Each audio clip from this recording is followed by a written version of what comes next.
पतिव्रता थी। राजा रानी दोनों महल से निकल चल दिए। चलते चलते एक गांव में के पास पहुँचे। वहाँ बेर के वृक्षों में अच्छे अच्छे बेल लगे हुए थे। राजा रानी दोनों भूखे थे। वे बेर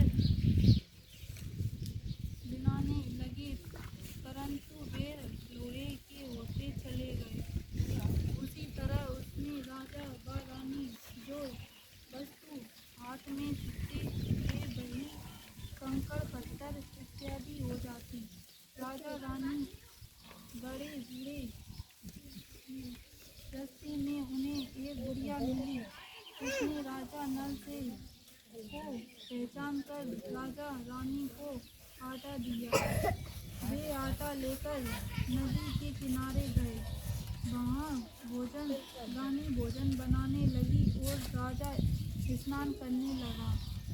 वहीं मछलियों में राजा को 4 मछली पेट की रानी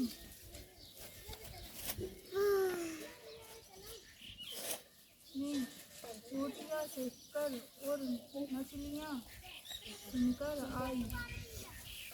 जब राजा आए और भोजन करने लगे तब रोटियां ईंट की हो गई और मछलियां नदी में कूद गई। राजा रानी वहाँ से चलकर अपनी मुँह बोली बहन के यहाँ आए। बहन ने सुना कि उनके भाई भोजन आए हैं। उसने पूछा कि कैसे आए, तो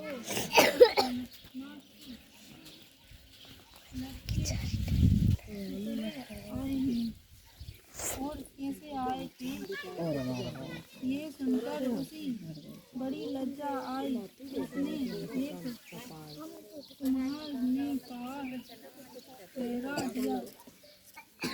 शाम को थाली सजाकर बहन खुद भोजन से मिल गई। उसके सामने थाली रखी तो भोजन ने कहा, इस थाली में जो कुछ भी है वो कुमार के चक्के से नीचे रख दो। दोनों ओर चली जाओ। ये थाली पर खाना चक्की के नीचे रखते गई। थोड़ी देर राजा ने रानी से पूछा, बहन आई थी?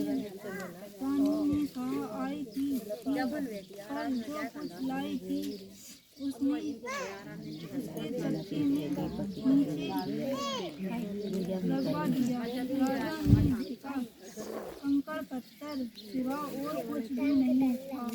राजा समझ गया कि ये सब कुछ कुदरत वे चलकर अपने मित्र के घर आया। मित्र ने सुना कि उसके मित्र नल आए हैं, तो उसने पूछा कैसे आए। लोगों ने कहा, हमारी कोटे कटरी पिछवाड़े मांग कर खाना खावे कैसे आए थे। मित्र ने दुखी होकर कहा कि अग्नि नहीं जैसे आए आखिर मित्र है। मित्र ने बड़े आदर भाव से उसका स्वागत किया, भोजन कराया और